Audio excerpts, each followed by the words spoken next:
اگه بدونی لیست تمام سوالای اسپیکینگ آیلتس در دسترس همه است، ولی من یه جزوه 23 صفحه‌ای دارم املای همه کلماتی که ممکنه توی لیسنینگ بیاد و برات نوشته. سلام، پکیجای خیلی گرون آیلتس رو بریز دور. البته اگه خریدی دیگه نریز دور، ازشون استفاده کن، ولی اگه هنوز نخریدی و خیلی ناراحتی که نمیتونی بخری، نگران نباش. بیا اینجا، چیزی که من میگم ضرری برات نداره، هزینه‌ای هم برات نداره، میتونی امتحان کنی. فوقش جواب نمیده دیگه. ولی برای 20 نفر از دوستام جواب داده و توی 60 روز تونستن آیلتس بالای 7 بگیرن. من زهرم، تهران معلم شیمی بودم و الان تو مونیخ دانشجوام. دقیقاً همون تکنیکایی که به دوستام گفتم و میخوام بهت بگم. ببین 8 هفته با این برنامه‌ای که میگم دقیق و مرتب بخون. اگه نتونستی بیا اینجا تو کامنت ها بنویس من 8 هفته دقیقاً طوری که گفتی خوندم ولی موفق نشدم. 2 هفته اول با این منابعی که بهت میگم و توی چنل تلگرام هم براتون آپلود میکنم بخون و آموزش ببین، جزوه بنویس و یاد بگیر. 2 هفته دوم دقیقاً تمرین های همون آموزش ها رو تو خونه بشین انجام بده. مثلا اون منابعی که برای رایتینگ بهت معرفی میکنم، رایتینگ نوشتن و استراکچرش رو بهت یاد میده و میگه حالا با این موضوع رایتینگ بنویس. خب 2 هفته دوم باید اونا رو تمرین کنی بدون زمان. توی زمان نمی نویسی چون امتحان نمیدی، داری فقط تمرین میکنی. همینطور برای اسپیکینگ و لیسنینگ و ریدینگ. این روش اصلا برای من هیچ نفع مالی نداره که بخوام بیام دروغ بگم و تبلیغ کنم و این داستانا، به خاطر اینکه تمام منابعی هم که میخوام بهت معرفی کنم رایگانه، هیچ کدومش هم غیر قانونی نیست. منظورم اینه که از پکیجای بقیه یا مثلا معلم زبانهای دیگه کش نرفتم، همش رایگانه، قانونیه و میتونی ازش استفاده کنی. بعدش 4 هفته برات باقی میمونه. این 4 هفته رو فقط باید تست واقعی آیلتس بزنی که اونم باز برات کتاباشو میفرستم. اگه میخوای میتونی بری کتاباشو کاغذی بخری، ولی پی دی اف همه این کتابا همه جا هست. بریم سراغ تکنیک‌های دونه دونه مهارت‌ها. ببین آدم با آدم فرق میکنه. خود من عاشق رایتینگ نوشتن بودم، ولی طبق آماری که دارم و دوستا و آشناها و اطرافیانم، رایتینگ از همه چی براشون سخت‌تر بوده. بنابراین من اول راجع به این براتون صحبت میکنم. شما میری ویدیوهای سایمون رو برای رایتینگ میبینی، خیلی راحت، خیلی بی دردسر. ویدیوهاشو میتونی از سایت آفرینش دانلود کنی. آفرینش یه آموزشگاه زبانه تو ایران. من کلاساشو نرفتم، بنابراین اصلا نمیتونم نظر بدم خوبه یا بده، ولی از سایتش خیلی استفاده کردم چون خیلی از منابع آیلتس رو میذاره تو سایتش. پس بعد از دانلود کردن ویدیوهای سایمون یه دونه دفتر برمی‌داری برای خودت و قشنگ تمام نکته هایی که بهت یاد میده و درس میده از بیخ و بن رو مینویسی و تمرین هایی که بهت داده رو همونطور که گفتم تو 2 هفته بعدی انجام میدی و طبق استراکچری که سایمون بهت یاد داده رایتینگ مینویسی. چرا اینو بهت میگم؟ به خاطر اینکه استراکچر توی رایتینگ خیلی مهمه و بارها دیده شده کسی که لغات خیلی زیادی بلده، جنرال انگلیشش خوبه و گرامر رو خیلی عالی رعایت میکنه ولی نمره رایتینگ خیلی بالایی نمیگیره، به خاطر اینکه از استراکچر درستی استفاده نکرده. رایتینگ، مخصوصا رایتینگ تسک 2، عملا یه جور انشا نوشتنه و شما برای انشا نوشتن باید یه استراکچری داشته باشی و یه سری تکنیکا بلد باشی. این از یادگیریش. حالا برای تمرین رایتینگ چیکار کنم؟ بچه باید بهتون بگم که واقعا بخت با شما یاره، به خاطر اینکه 2-3 سال پیش اصلا چیزی به نام چت جی پی تی وجود نداشت و ما اگر رایتینگی هم می نوشتیم مجبور بودیم اینو برای یه مؤسسه چیزی بفرستیم یا به معلم زبانمون بفرستیم. به هر حال تصحیح رایتینگ برای ما هزینه بر بود، چون هم که نمیشه رایتینگ تو بفرستی بر دوستت بگی نظر راجع به این رایتینگ چیه. باید یه معلم زبان اونو ببینه و بهت نمره بده و تمام اشکالات تو برطرف کنه، بهت بگه که مشکلت چی بود و چجوری میتونی برطرفش کنی. چت جی پی تی همه این کارا رو میکنه الان. تو فقط کافیه رایتینگ تو تایپ کنی کامل، بدون کمک گرفتن از هیچ منبعی، بدون کمک گرفتن از دیکشنری یا هر چیز دیگه. رایتینگ تو باید کامل بنویسی، کپی پیست توی چت جی پی تی میفرستی و بهش میگی که مثل یک معلم زبان رایتینگ منو کامل بخون، به هم نمره بده، به هم بگو کجاهاش اشکال داشتم و اشکالاتمو تصحیح کن و در نهایت یک رایتینگ تصحیح شده با نمره فلان با بیس همین رایتینگ که من برات نوشتم بهم تحویل بده. اینجوری هم میفهمی کجا اشکال داشتی، هم میتونی رایتینگ تصحیح شده رو بگیری بخونی. مثلا فکر کن یکی دنبال نمره 6 براش کافیه، میگه در حد 6 بهم بده. یکی دنبال نمره 7، یکی اصلا دنبال نمره 9. به هر حال هر رایتینگی که میخوای بگو اینو به من تحویل بده، بعد بشین اون رایتینگ رو بخون و کلمه‌های جدید و گرامرهای جدید ازش یاد بگیر. اینم از تصحیح رایتینگ. بعدش برای بعضی‌ها یه مرحله پیش میاد که میگن من توی رایتینگ استاپ خوردم، یعنی که هر چی دارم رایتینگ مینویسم رو مثلا نمره 7 میخوام ولی رایتینگم روی 6.5 گیر کرده و اصلا نمره رایتینگم بالا نمیاد. در این حالت شما باید سمپل بخونی، سمپل رایتینگ های نمره بالا. اونم فایلش رو تو تلگرام دارم براتون میفرستم. تو ساعت‌های مرده، وقتی که تو اتوبوسی، وقتی منتظر قطاری یا هر جا که هستی، میتونی بشینی سمپلای رایتینگا رو بخونی. این خیلی کمکت میکنه، بهت وسعت دید بالاتری میده و باعث میشه خیلی راحت‌تر بتونی به اون سوالای رایتینگ جواب اولیه بدی. چون خیلی از بچه‌ها میان به من میگن که بابا این سوالو من فارسیش هم نمیتونم جواب بدم، چه برسه یک انشای انگلیسی براش بنویسم. حق داری، کاملا حق داری. برای اینکه به راه حل‌های بیشتری دسترسی داشته باشی و بتونی خلاقیت بیشتری داشته باشی برای جواب دادن به سوالا، باید سمپل بخونی. به نظرم وقتشه که بریم سراغ اسپیکینگ، به خاطر اینکه اگه بدونی لیست تمام سوالای اسپیکینگ آیلتس در دسترس همه است و همه اینو میدونستن و ازش استفاده میکردن و با اون لیست تمرین میکردن و میرفتن سر جلسه امتحان. میدونم الان احساس میکنی یک سطل آب جوش ریختن رو سرت، نه؟ منم نمیدونستم. من هفته آخری که داشتم آیلتس میخوندم فهمیدم که همه سوالای اسپیکینگ در دسترسه و کافیه من برم توی لیست 50 تایی سوالا رو بخونم، برای هر سوالی بر خودم تمرین کنم، نوت بردارم و بشینم اون جوابا رو بر خودم دوره کنم تا اگه اگزمینر ازم پرسید ایده داشته باشم راجبش صحبت کنم. من 1 ماه داشتم برای آیلتس میخوندم چون خیلی عجله داشتم. قشنگ یادمه 19 آبان ثبت نام کردم، 19 آذر رفتم امتحان دادم. قبلش اصلا آیلتس نمیخوندی؟ چرا میخوندم؟ چجوری میخوندم؟ 1 هفته میخوندم، 3 ماه نمیخوندم. و به خیلی های دیگه هم میگم لطفاً آیلتس رو ثبت نام کنید بعد شروع کنید به خوندن. اینجوری یه ددلاین نزدیکی دارید که براش تلاش میکنید. نمیخواید ددلاین نزدیک بذاری، باشه ددلاین دور بذار، ولی ثبت نام کن.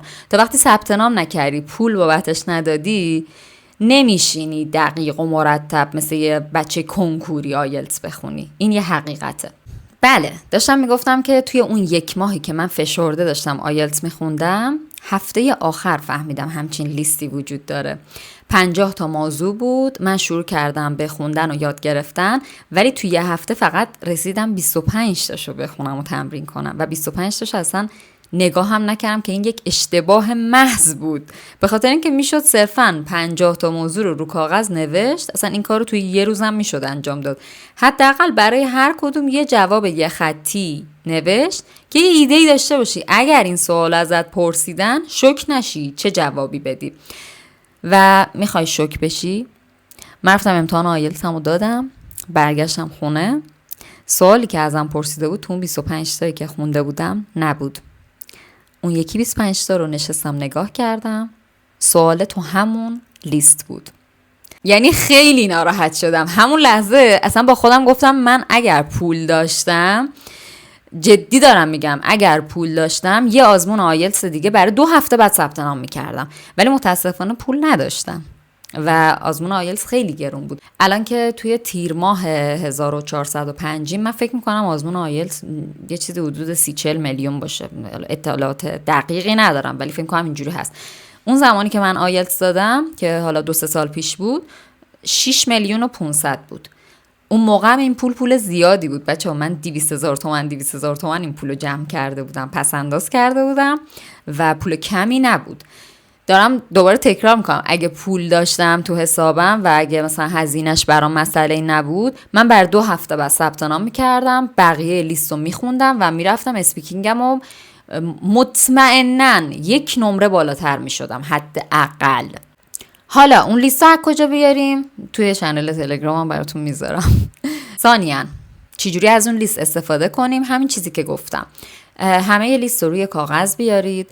برای هر سوال بچه‌ها، من یه چنل تلگرامی میشناسم که برای هر سوال جواب پیشنهادی رو هم گذاشته. خب حالا شما چه جواب داشته باشی چه جواب نداشته باشی مهم نیست، شما دیگه سوالا رو داری، چت جی پی تی رو هم داری، میتونی اول سوال رو کاغذ بنویسی، جوابی که به ذهن خودت میرسه رو یه خلاصه ای ازش بنویسی و سوال جواب بدی به چت جی پی تی، بگی ببین این سوال اسپیکینگ آیلتس پارت 1 پارت 2 و پارت 3، من میخوام اسپیکینگم رو 6.5 بشم، 7 بشم، 8 بشم، هر نمره‌ای یه جواب عالی برای این نمره به من بده. اون جواب رو بخون، یاد بگیر، تمرین کن تا جایی که بتونی به صورت طبیعی راجبش صحبت کنی، نه اینکه حفظ کنی بری تحویل اگزمینر بدی. اگر حفظ کنی هیچ وقت نمیتونی همون متن حفظ شده رو به اگزمینر بگی.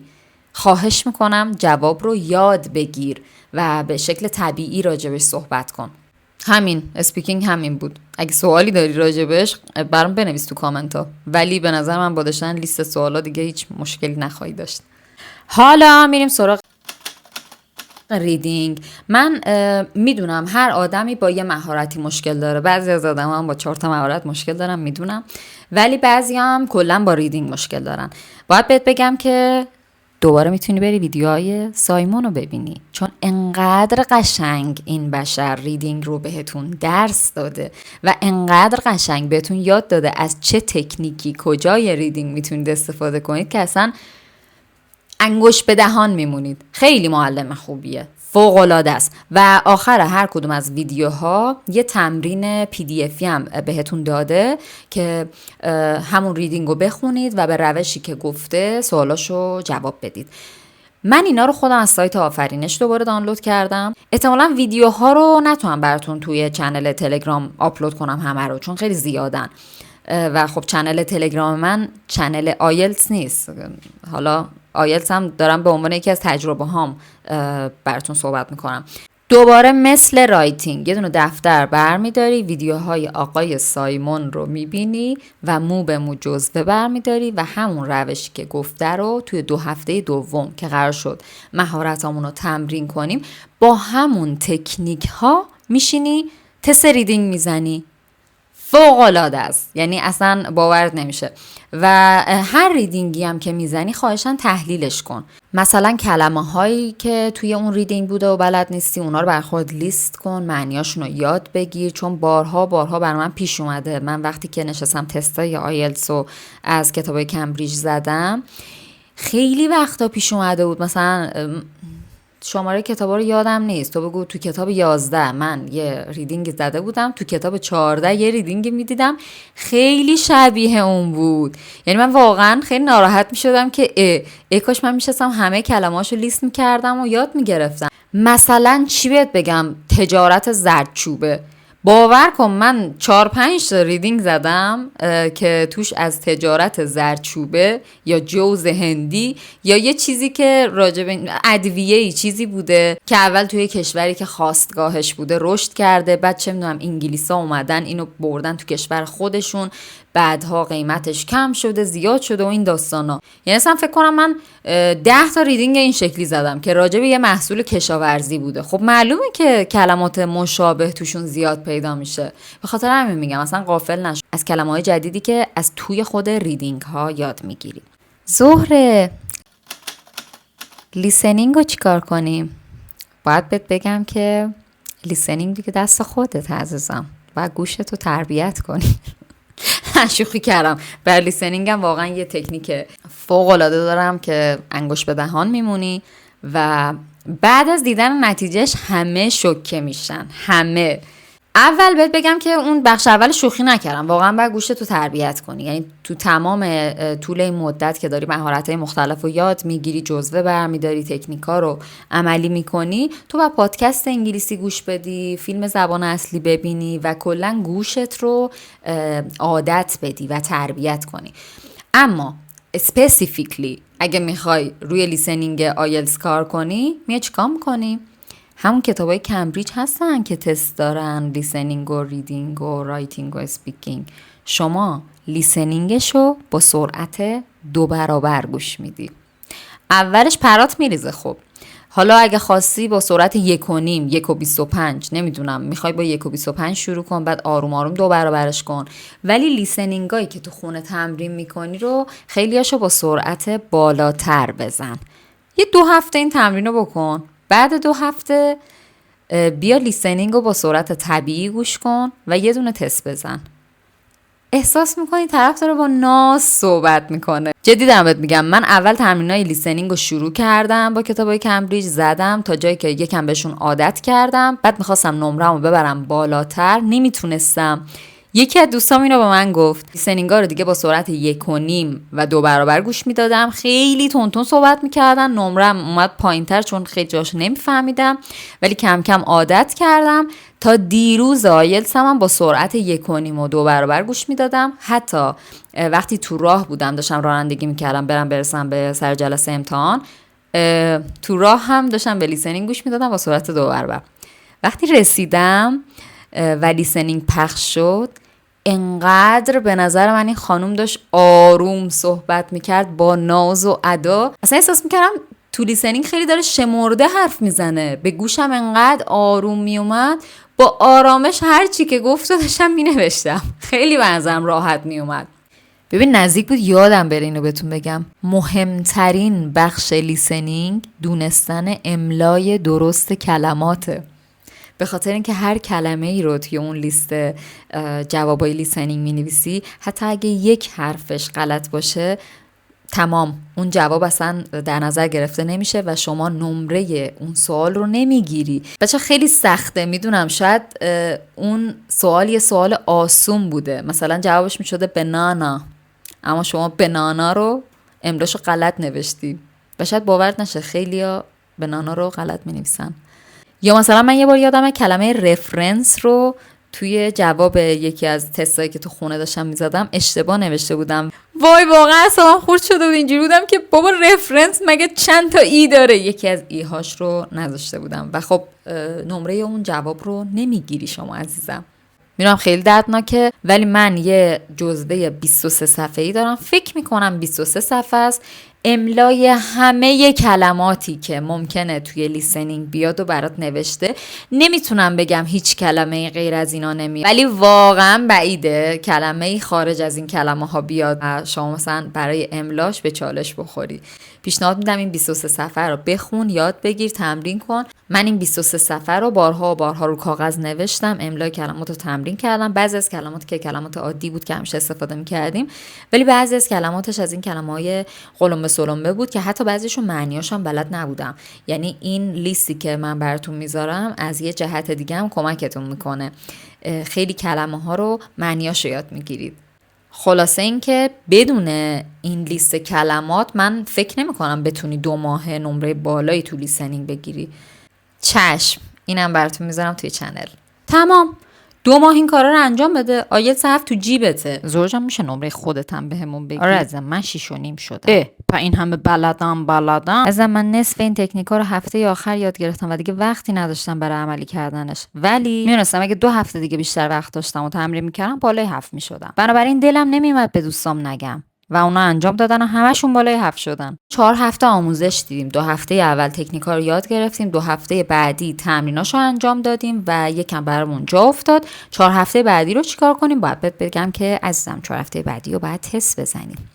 عین تست آیلتس، باید بشینی تو خونه توی تایم معین، عین امتحان اون تست رو از خودت بگیری. نمونه سوال از کجا بیاریم؟ از کتابای کمبریج. اونا رو هم لینکش رو براتون توی چنلم میذارم که کجا دانلود کنید.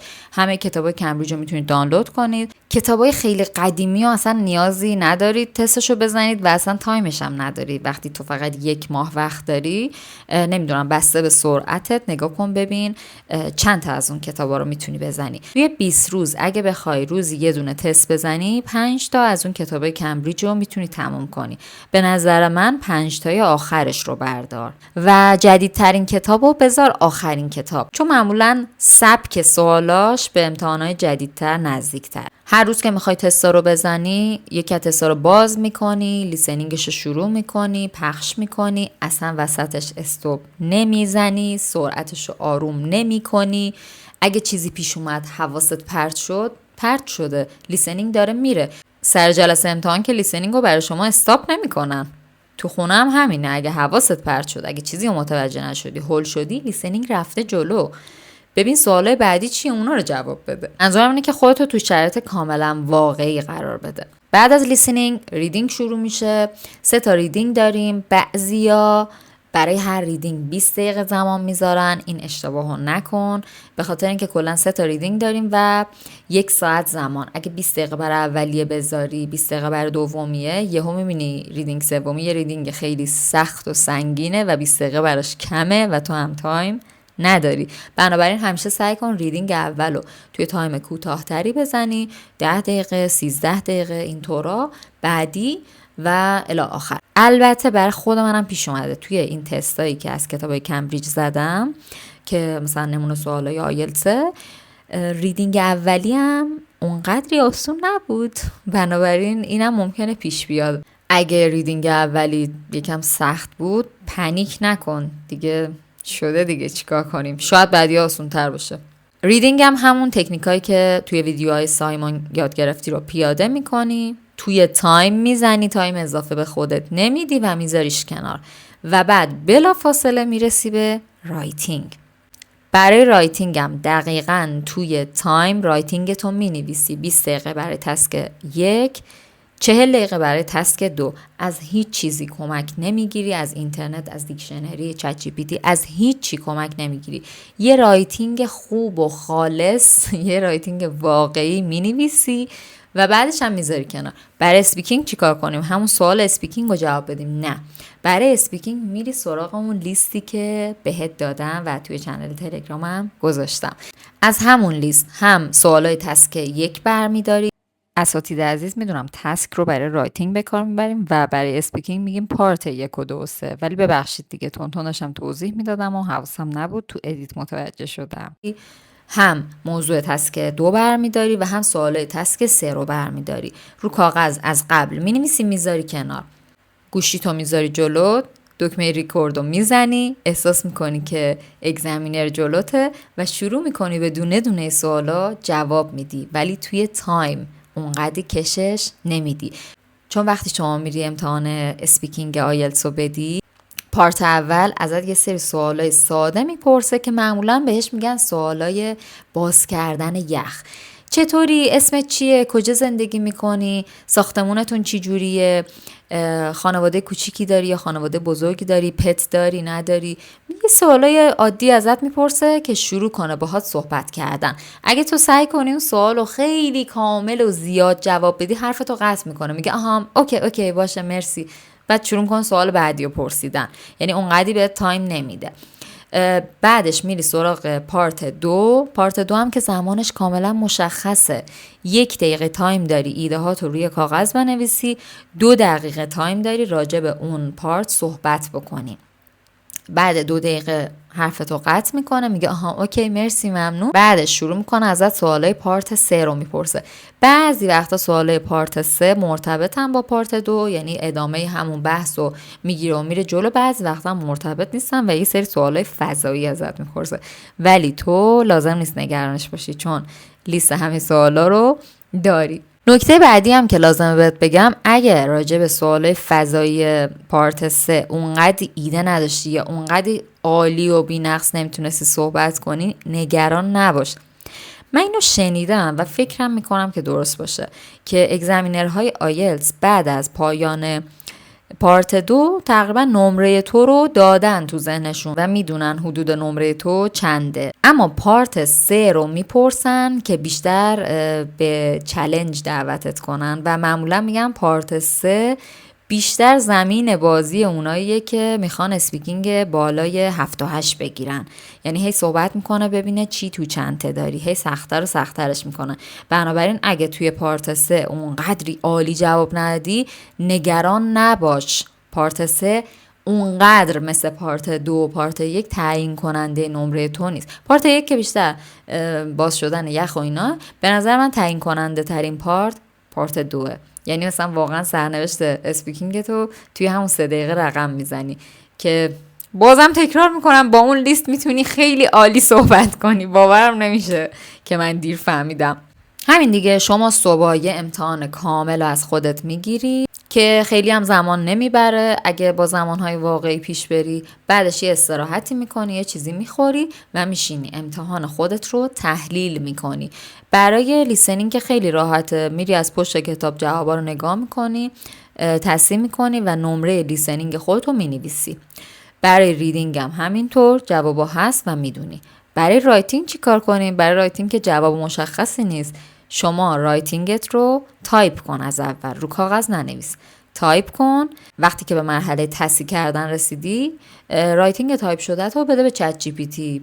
همونطور که گفتم میگی این سوال تسک 1 رایتینگ منه، اینم جوابیه که من نوشتم.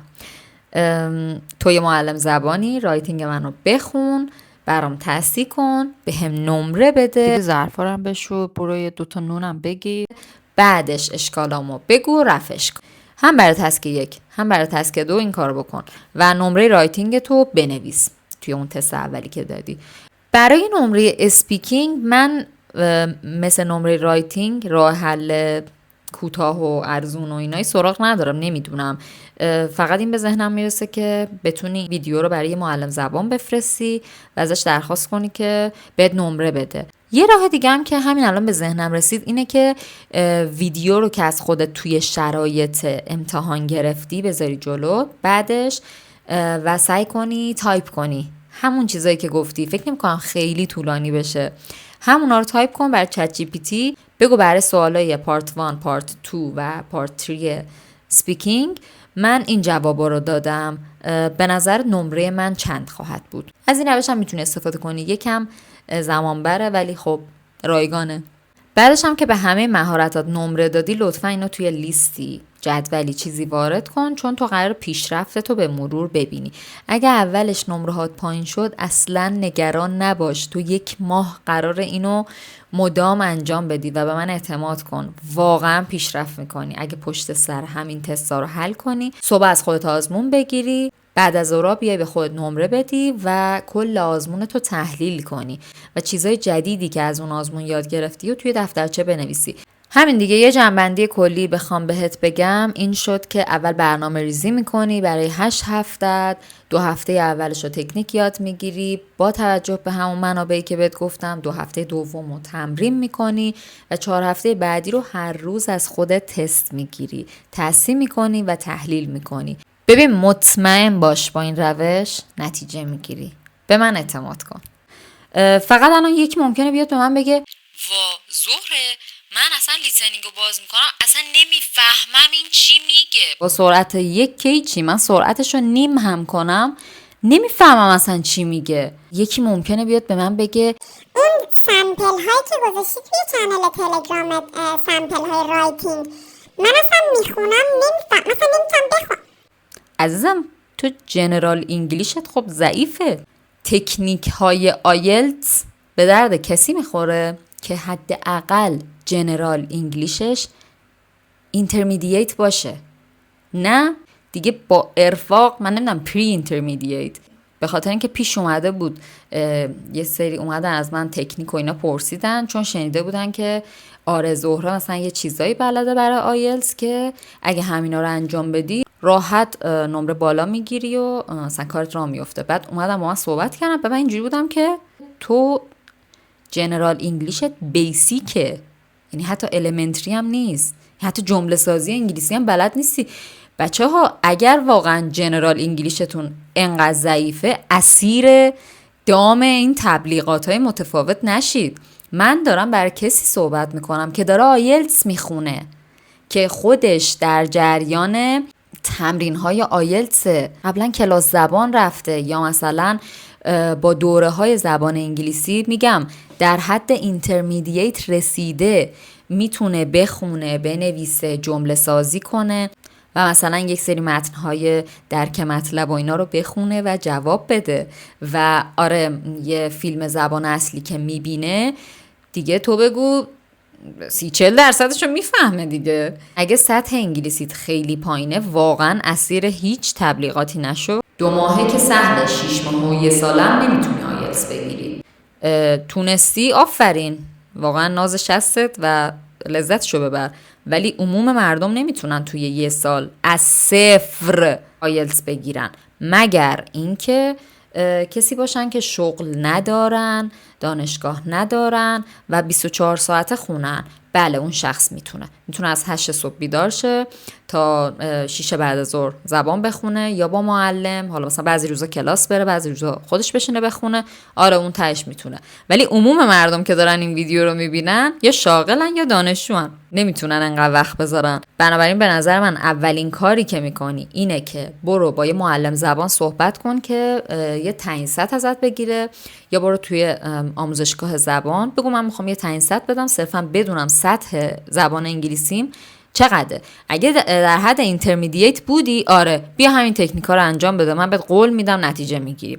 اما اگه سطح پایین تری داشتی خواهش میکنم گول بقیه رو نخور، اول جنرال انگلیشتو ببر بالاتر، بعد پس این تکنیکا به چه دردی میخوره. من اگه میخواستم کلاس زبان برم میرفتم از اول کلاس زبان کامل همه تکنیکا رو بهم یاد میداد دیگه. عزیزم این تکنیکا به درد کسی میخوره که ذهنش تست وایز نشده، یعنی جنرال انگلیشش به هر روشی که هست، حالا مثلا از بچگی کارتون دیده، فیلم دیده، بازی کرده، گیمر بوده، کلاس زبان رفته یا هر چیز دیگه، جنرال انگلیشش رسیده به سطح بالایی، اما وقتی یه امتحان آیلتس میذاری جلوش نمیدونه با اون سوالات توی زمان کم باید چی کار کنه. آره شاید زمان مثلا 6-7 ساعت بهش زمان بدین قشنگ همه رو به بهترین شکل برات حل کنه، ولی زمان آیلتس محدوده.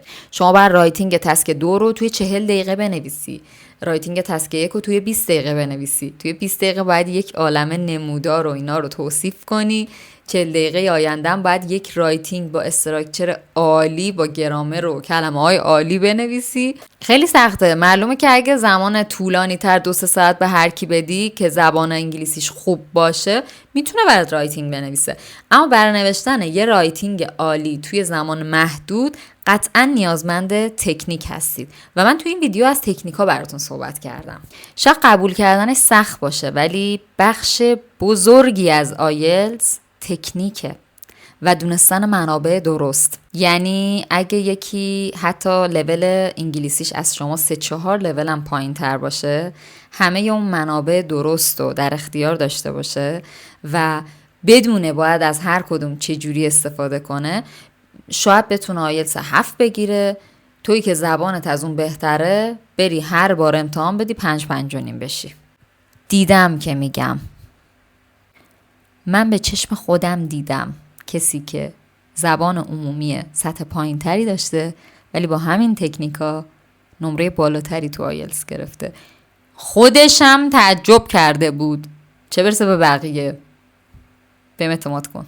اگه هر سوالی دارید راجع به هر کدوم از اسکیل ها توی کامنت ها برام بنویسید. اگه با هر کدوم از حرفام هم مخالفید توی کامنت ها برام بنویسید. دعوا نداریم که. من بهتون گفتم نه معلمم، نه ذینفعم از این تکنیکا، ندارم پکیجی میفروشم، نه هیچی. اینا روشایی بودن که من دوستام انجام دادیم به نتیجه رسیدیم. حالا اگه احساس میکنی غلطه برام تو کامنت ها بنویس، راجبش صحبت کنیم. شاید من یه چیز جدید یاد گرفتم. همین دیگه. اگه دوست داشتید چنل من رو سابسکرایب کنید. من ویدیو از روزمرگی های زندگی میذارم، بیشتر شورت ویدیو میذاشتم، اما با توجه به کامنت های زیادی که گرفتم تو شورت ویدیوها شروع کردم به لانگ ویدیو ضبط کردم. اگه دوست داشتید چنل من سابسکرایب کنید. هر چیز جدیدی که یاد بگیرم و دوست دارم به بقیه هم یاد بدم. برید بهتر کنید. خداحافظ.